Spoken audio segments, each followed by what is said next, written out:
Ils sont amis depuis des années.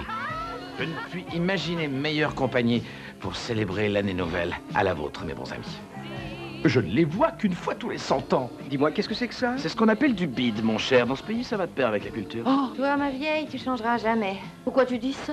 Ils sont capables de faire abstraction de leurs défauts. Déjà dans l'avion, je sentais nettement que ma culotte de cheval s'aggravait. Quand elle dort, elle est géniale.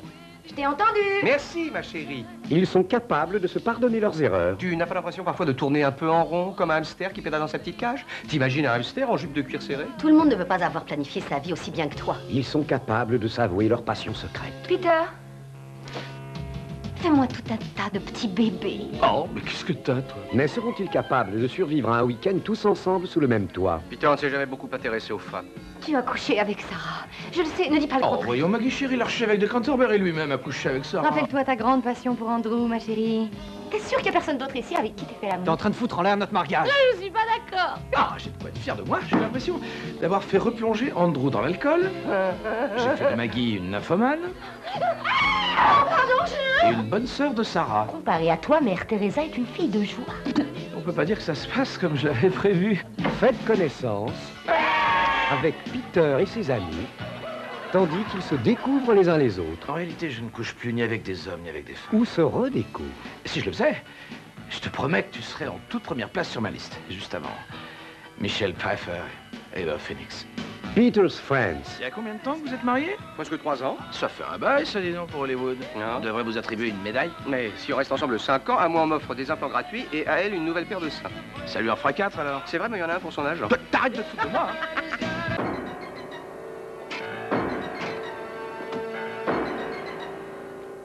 Tu devineras jamais qui t'appelle. C'est ton cousin Harold Young. Harold Young? Non. Si, il a téléphoné, il vient demain. Je ne le reconnaîtrais pas si je le croisais dans la rue. En tout cas, il a l'air charmant. Catherine Sullivan en chair et en os dans mes bras.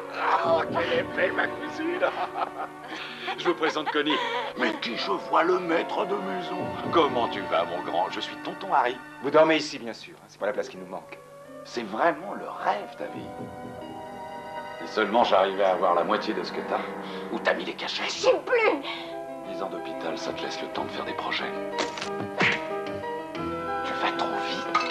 Il va falloir qu'on procède étape par étape. Et tu m'as dit qu'on aurait une maison, qu'on allait devenir des gens respectables et qu'on aurait des enfants. On aura tout ce qu'on voulait, comme je te l'ai promis. J'ai eu ton cousin Pete au téléphone. Il est sans nouvelles de Harry depuis 10 ans. Salut. Je l'ai appelé la semaine dernière. Vous avez de trop d'oiseaux dans votre arbre généalogique. C'est pas normal. Ils nous mentent et toi, tu ne veux rien entendre. Entendre quoi? Oh mon Dieu. David Keith, Mel Harris, William Catt, Qu'est-ce qui se passe ici? Mary Crosby et Marg Elgenberger dans le rôle de Connie. Mon docteur, lui, il savait se faire obéir.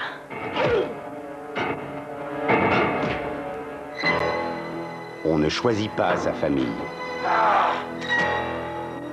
Les médecins m'ont expliqué que je pouvais devenir qui je voulais. Je veux être toi, Richie.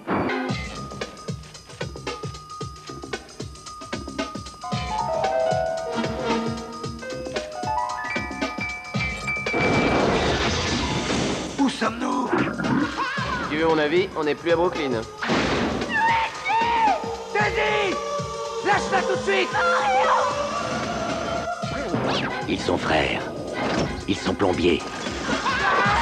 Oh non. Mario.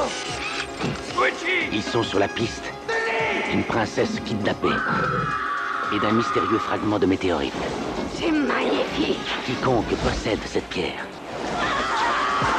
détient le pouvoir, devient maître absolu de l'univers. Apportez-moi la pierre.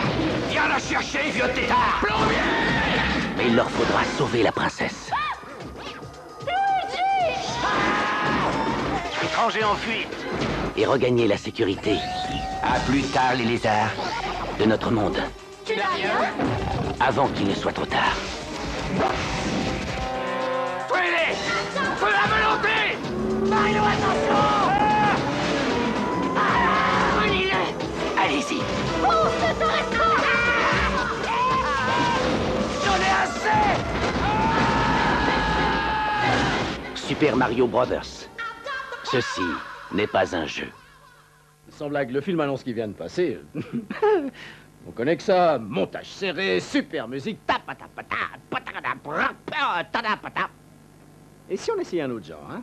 Je suis Robin Williams et je me trouve sur le plus grand plateau d'enregistrement de la 20th Century Fox. Un plateau si grand qu'on n'a eu aucun mal à y faire entrer ce champ de blé. On m'a chargé de vous parler d'un film absolument incroyable.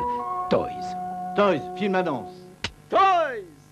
Au-dessus de ma tête, il y aura d'énormes lettres qui s'afficheront en néon et bien sûr toute une série d'effets spéciaux qui feront dun, dun, dun, dun, dun, dun, dun, dun, dun, dun, dun, Toys! Toys! Asne, abogane, et pim! Toys! Asne, abogane, avine, fuyama, anase, Anna, alisna, avino, abazana, hobede. C'est pas par là qu'on va aller, nous, hein, Sparky? Toys! Pas Toy Minato, je reviendrai, change ma pile. Ou alors, Toys in the Hood. Vous savez, de quoi ça parle? Ça parle environ 1h30. Toys, c'est un film de Barry Levinson, l'homme qui a fait Rain Man. Ouais. Raymond, tu aimes les jouets? Ouais.